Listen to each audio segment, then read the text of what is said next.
Joining us today is Patrick Quinn. Patrick is a parenting expert who is going to chat with us about back to school. And knowing that it is such a different dynamic this year, it's not like the norm. First off, it's not like the norm when you and I or any of us who are over the age of 30 went to school. And especially in the environment during a pandemic, it's even way more different. So Patrick is going to talk with us, again, being a parenting expert with Brainly. He will chat with us and we'll kind of tick down a list that we have. Patrick, thank you for joining me. Yeah, no problem. Thanks for having me. I appreciate it. You got it. So yourself, you're not only just an expert, you're also a parent yourself. I am. Yeah, I've got two junior high kids and a 4-year-old in the house. So kids in school, one's in preschool, and it's a weird year for it. Yeah, and it's funny that it's a great segue because it's time, right about this time, we should be having that discussion with our children about how different the school year is going to be, whether it's going to be in a remote setting, whether it's going to be hybrid, or if in fact they are going to be going back to school. But there aren't a lot of school districts that are embarking on that at this time. Yeah, exactly. And it's so different for every school district, even like in different communities, different schools are doing different things. I'm a former educator myself. I used to teach in New York City for a bunch of years, and I have friends who are teachers all over the place, and every one of them has a different schedule, a different plan, trying to figure this thing out like as it's going. It's such a fluid situation. So definitely very strange about what's going to be happening for each student. So how do we talk to our kids about this? Is it something that we should try to be as upfront as possible and try to empower them to do the right thing? Yeah. One of the best things to do is just you don't want to spring it on them. You don't want to surprise them or leave them in the dark, even for small aspects of it, because if they can be part of the conversation, and you're going to find there's certain school districts have started, and parents are going to get barrages of emails. It's going to be a flood of them with all the rules and regulations. And if you're keeping your child with you and having them absorb the updates as you get them, it makes them part of the whole solution. And it lets them know also that, hey, even us as adults, we're trying to figure it out as we go along. So they don't think things like, hey, you can't go to school this year is some kind of a punishment, or, some kids can go in, but you can't because we chose that. You want them to understand the reasons why, and, maybe going back to school isn't the best option, and they might have an idea that it's great, but when you really spell it out and you read all the emails together and you keep up to date with it, they're going to see like, okay, now I understand your decision better, and I was there as being part of it. How about as far as, many of us have kind of become aware of the new normal with the protocols when it comes to COVID-19. Would you think that by now our children are kind of in the habit of hand washing or wearing a mask? Or is this something that maybe the next week or two you should be reinforcing depending on when they go back to school? Yeah, well, reinforcement is always great. My wife is great at getting our kids to wash their hands. I'm, lesser so much, but even the past bunch of years, she was always very on top of them to make sure that they're washing their hands. But they forget, they're kids, or they touch things a lot more than we do, like none of us would just wipe our hand across our nose and then just leave it there. Little younger kids will do that. So reinforcing it is super important. And then depending on where you are, a lot of the kids might not have been out in other areas. They might not be using masks. You may have literally had them home for almost these past few months. So yeah, reinforcing it and letting them know that they're going to have to wear the masks. They have to wash their hands more often, and it's to protect both themselves and their family, but also protect other kids in their class and in their community. Is there, as parents, is there anything that we can do when it comes to, I'm not a fan of wearing a face mask, but I realize the need to do so at this particular time to stop the spread of this virus. What can we as parents do to help them see it in more of a fun setting as far as masks? What can we do? Yeah, luckily now that we've been a few months into it, masks are available, but they're also available in, fun patterns, awesome different colors, things like that. So if you have your kids there and, you can find great masks for them that, characters they like, or just their colors or sparkles, things like that, that kind of stuff will be great. I actually just saw yesterday, I wish I knew the name of it right now. I should have written it down, but there's like a plastic attachment you can put over your face first that the mask goes over, so everything's not pushing right up against your nose and mouth, so you're not so muffled. If I remember the name, I'll shoot you a message about it. But that kind of stuff is just a great way to get the kids enthusiastic about it. But it's really important also to make sure that the first day of school isn't their first day of mask wearing. You got to get them used to it. Have them wear it around the house a little while.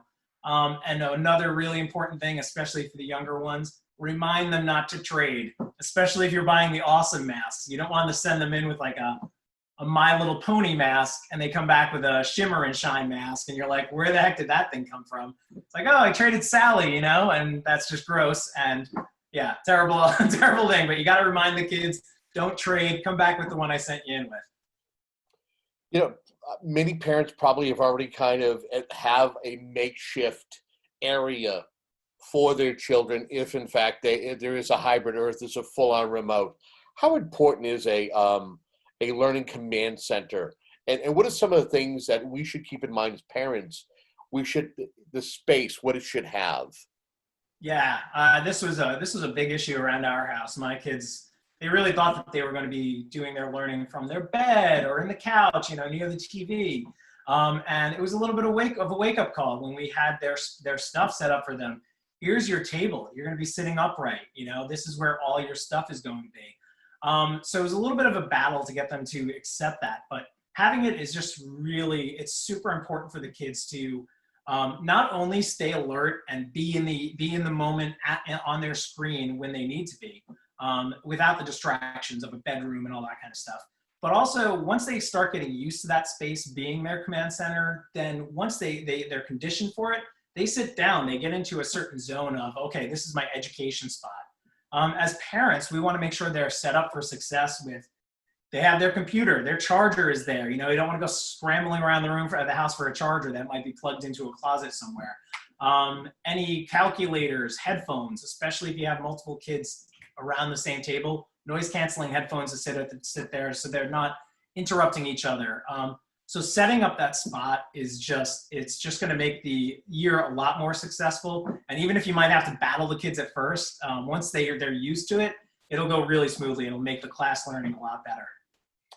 What are blue light glasses? Is that something else that should be looked at to get to enhance the learning? You know what? I was just actually looking into those myself the other day. The blue light glasses, the idea is that they're blocking out blue light from your computers and reducing the strain on your eyes. I've heard from both sides of the fence. Some people say they work great and they reduce headaches, they reduce eye strain throughout the day.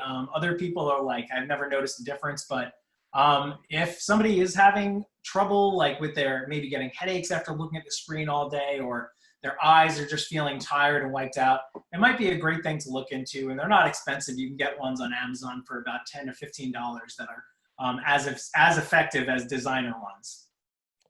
Again, if you are just tuning in, we're speaking with Patrick Quinn. He is a parenting expert with Brainly, and we're talking about back to school and knowing that the back to school component is vastly different. It's different than when the kids were going back to school in 2019 and when we went to school, especially during a pandemic. And it's great having Patrick here, kind of taking on down things. Patrick isn't only a parent, but I believe that he's also a former high school teacher too, right? An educator? Yeah. I taught actually junior high kids. I did 6th, 7th, and 8th grade special ed, science, and English for a number of years. So I know the teacher side of it, the parent side of it, and the being a child side of going back to school. And man, this year is just so bizarre and different for everybody involved. And let's not forget, we're going to throw a little plug for you. According to my notes, you're also somebody who you have a popular blog. Is that true? Yeah. I'm one of the co-founders of it's a website called Life of Dad. My co-founders and I started it it must be about 10 years ago now. And it started out as a blog just for parents, mostly for dad content, stuff for all the fathers out there to kind of connect to. And it grew into a series of communities where just on Facebook alone, there's 3.5 million followers. We have groups on Facebook for single dads, for dads of daughters, dads of twins. It's a place that people can go in and, joke with each other, get some laughs, or really get some like solid advice and, be there in a supportive parenting community. So yeah, that's Life of Dad. And I worked on that for a long time. Really proud of that. Is it still available? If somebody wanted, like a dad like me, wanted to go see it, could I? Oh yeah, absolutely. Lifeofdad.com is up there. We've got lots of content on there. There's podcasts, there's video content, and we're connected with a lot of the bigger dad content creators out there. People like the Ballmert family and Dude Dad. They create content for Life of Dad also. So you can go in there and get the laughs and stuff. And Life of Dad on Facebook, that's where all the private groups are, a lot of public groups. But yeah, it's a great community. Nothing better than being a dad. I mean, although being a mom, I'm pretty sure it's pretty cool as well. Oh yeah, I'm sure. Right now, it's a couple of dads talking. Yeah. I want to kind of go back into, we segued from talking about having a command center, being a parent, and it seems as though we're taking on some of the teaching aspects and trying to help with learning. What are some of the tech tools or some of the things that we can do to help enhance the learning process while it's in a home setting? Yeah, I mean, some of the things that are really simple for you are just getting like the hardware you need. Like I had mentioned before, that if you can get noise canceling headphones just to kind of block out the sound that's around them. And you want it, if you have the means, try and get the ones that are maybe not the least expensive, because those can get uncomfortable after even a short amount of time. So if you can do the around the ear headphones, the noise canceling ones, those would be the best for the kids, just for the comfort level and the fact that it might block out some of that, some of the surrounding noise. On the kids' computers, I mean, every district usually limits what you can put on the computer, but if you can do Google tabs for things like dictionary and thesaurus.com, have those resources there for the kids, because as parents, a lot of us are working from home now too, and you can't really stop yourself and go and help them every 10 minutes or so. The teachers can't do it because they've got 20 or 30 kids all virtual learning. They can't concentrate on that one person. And then brainly.com is just an absolute excellent resource for kids. It's an online learning community. It gets about 250 million users a month.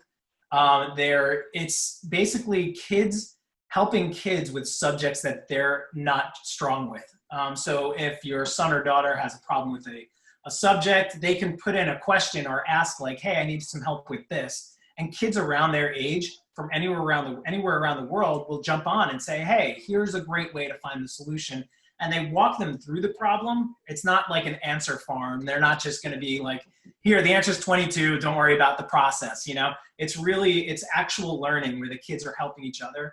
And then once kids get in there and they start using it and to get help, they find themselves helping other kids. So it reinforces the learning that they already have. So if they're stronger at another subject, they'll get in there and be like, oh, well, that kid's struggling with, that part of history that I really understand well. Let me give him some advice on how to best approach the problem. So brainly.com is it's been a real lifesaver as a parent and for the kids. I was just going to ask you that as well as a parent, because let's be honest, is how there's more of a critical thinking component to teaching these days and to educating our children than 10, 15, 20 years ago. I mean, how they do multiplication, let's say if it's 225 times 25, it's not it's not, the way it was in the day. There's the way they do it. So there's more thinking involved. You may get the same answer, but they want to see the work being done per se. Yeah. Actually, my wife was helping our son the other day with long division, and there's a whole process that we don't know. And the school, unfortunately, they didn't have the resources to teach the parents how to teach the new way. So we're just going old school. We're like, this is how we did it. So we know that this will work, but we also know that at the same time that it's not the process that the school is teaching. So if the school is giving out those resources to you, that'd be fantastic. If you know in advance that maybe you want to know that, maybe ask the school, go call the district, call your teacher, send an email, and just say, hey, real quick, can you just explain this process to me so that I can help my kids? Because, man, I am lost at this stuff. Their math is far more complicated than what I remember. So, and we're talking about using tech tools, and a lot of kids these days are using, whether it's Teams or Zoom, there's so many different virtual platforms, and a lot of times that's how the learning is being done. And so, is there another means? I mean, should this be more than just a learning tool? If something like Zoom, is it something that should just be more than a interaction with a teacher? Should it be something that's more social? yeah, I mean, the social component that's a big thing kids are missing. Brainly actually did a survey of thousands of kids in the United States, and they asked them, what are they going to miss the most about if they don't get to go back to school? And one of the things was gym, which was kind of surprising. But when you think about it, that's one of the most social parts of the school. You have your cafeteria, sure, but you're at gym, you're really running around and interacting with kids you might not have interacted with at the cafeteria table. So the social component is pretty rough that the kids are kind of missing out on that. Some of the suggestions that we've heard is, if the kids are done with their work early or things like that, maybe set up I'm finished with my work Zoom meeting room where other kids can jump on and they can, chat for a little bit, things like that. Brainly, actually, part of that, it's a really social community. Kids are able to really get a lot of that they're able to pull that social component from the fact that they are learning from other kids their age. So if you can do things like that, it would go a long way with the kids to make them ease into the school year, because that's a big part of what they're missing is just seeing their friends, showing off their new school clothes, that kind of fun stuff that, we were used to doing every year. Now, would you, other than having interaction, could it be like a game type thing also, if they wanted to have further interactions with their friends during study breaks? Oh, absolutely. Yeah. On Brainly also, there's gamification of the way they can learn. And there's plenty of websites out there. If you have younger kids who aren't old enough to be on Brainly or things like that, there's ABC Mouse for things that'll help them to develop the skills that they need. And it turns it into games. Another one of my favorite things actually is Duolingo. If you can jump into there, and it turns learning languages into games. But yeah, Brainly has gamification on on the platform where they can go in and it'll just be, it feels like you're playing a game, but you're learning real important lessons at the same time. That'll go a lot further towards reinforcing the education that you're getting in whichever subject the game is set up for. So as a parent, trying to get my son or my daughter to get ready to do all this, whether it's to have the command center, to make a fun mask.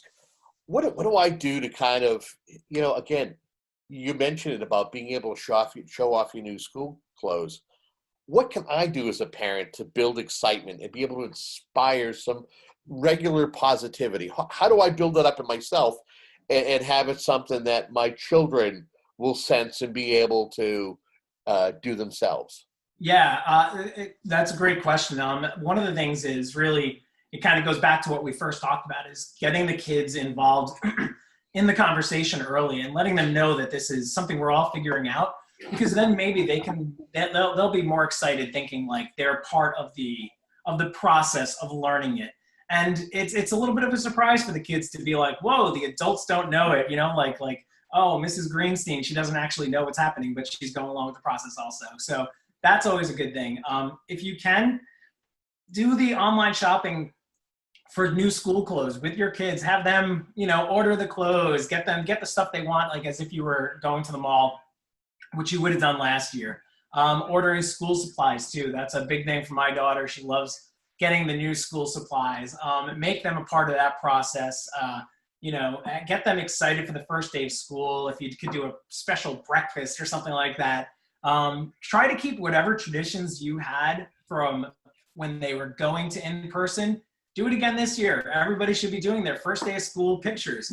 Bring them outside, take the picture, have them hold a little board, all that kind of stuff. And then just ship them right back into the house and get them at their command center, Okay.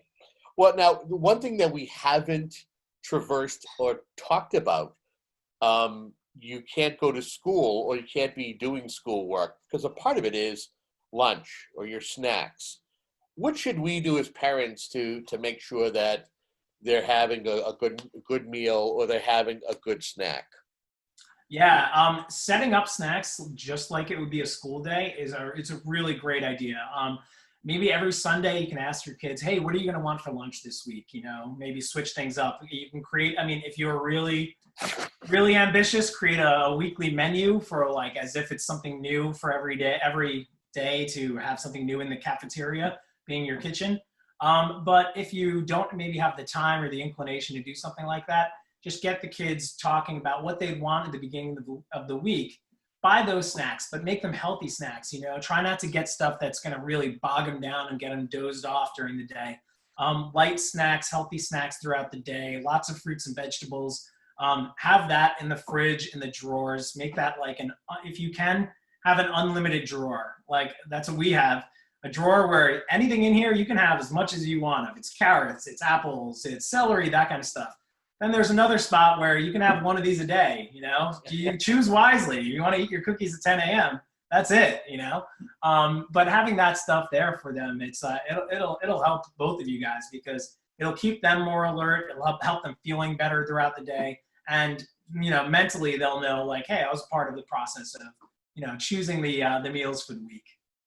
Again, if you are just tuning in, we have been speaking with Patrick Quinn, and he's a parenting expert. As we're talking about tips for parenting tips to talk about back to school amidst a pandemic that we're all dealing with, this global pandemic. Patrick, anything that we haven't mentioned or anything that I haven't mentioned during our conversation, but you want to make sure that we talk about for a couple of moments before we wrap up here? I think we pretty much got all of it. You know, it's just it's gonna be weird for everybody. You know, it's especially hard on teachers. I know parents. You know, you can get frustrated with the amount of emails and new notifications and changes in schedule. It's as frustrating for the teachers or more so, just because they know that they're the ones who have to implement these plans and try them out. And if things aren't working, they're gonna have to change it. So really just getting as a parent into the mindset that this is fluid, this is changing, and it's evolving literally day to day. There was a school district there was the middle school started and the high school was supposed to start the day after, and all of their tech failed, and the high school had to wait another week to start. So being prepared for stuff like that, it's just going to be, you know, something that everybody has to accept because it's going to happen to everybody. So being accepting of the changes and knowing that we're all going through it together, that's just going to it's going to make it more of a success for everybody, from the educator side to the kids side and the parent side, because it's really something we're all striving towards, is getting our kids to have the best education with what we have right now. You know, the one thing that you had mentioned, and knowing that we have younger children and grandchildren, but the kids who are in high school, probably one of the activities that they look forward to. You teased it for a moment, was gym, but there are other kids who look forward to making the basketball team and being able to. What do you do about that, knowing that there's a chance that some of those sports may not be played because of the contact and the possibility of transmission of COVID-19? Yeah, this is a really tough one, actually, and this is something we're going through over here. My daughter worked super hard last year to be accepted as part of the dance team for her school this year. Right. She got in, she was so excited. She's excited about the football games, you know, the special outfits she gets to wear on those days, like all this stuff. And now we don't know if any of that's going to happen. We don't know if there is going to be football games. Basketball games might not be happening. So it really just ladders back to keep them informed, let them know, like, as you know, there's going to be disappointment. It's going to be heartbreaking. As a parent, it's heartbreaking for us that we just to watch our daughter try and work so hard and succeed, only to have to maybe just let this one pass by. It's a hard life lesson, but unfortunately it is one. But yeah, just as long as you know that you're able to talk to your kids about it and be upfront about it, then hopefully it'll go smoothly, because there will be disappointment for a lot of kids out there in those realms this year. Well, this is your chance to kind of just say something in closing, and I want to thank you very much for tackling a lot of difficult content. And this is something that I'm happy to be able to share with my audiences and the folks who do tune in, because they're also struggling and trying to find answers. And I think hearing it from another parent, another peer, I think is very helpful. But if there's anything you want to say in closing, what would you like to say? Yeah, I would just say, do your best, try your best. There's really no right answers right now. Everybody's just trying to figure out what could be the best. And just staying positive, remembering your resources, remembering to have your kids set up in the command centers and getting them to bed early, all that kind of stuff. Introducing your kids to Brainly.com. It's free and it's wonderful. The kids are really helpful to each other. It's moderated tremendously. So the kids are going to be getting great answers from all different areas. So having yourself set up for success in advance would be great. If your school already started and you weren't set up, now's a good time to kick it off. So get going now. Patrick, thank you so much for being a guest. Yeah, thank you for having me. I appreciate it. And thank you for tuning into Municipal Focus. Until next time, have a good day.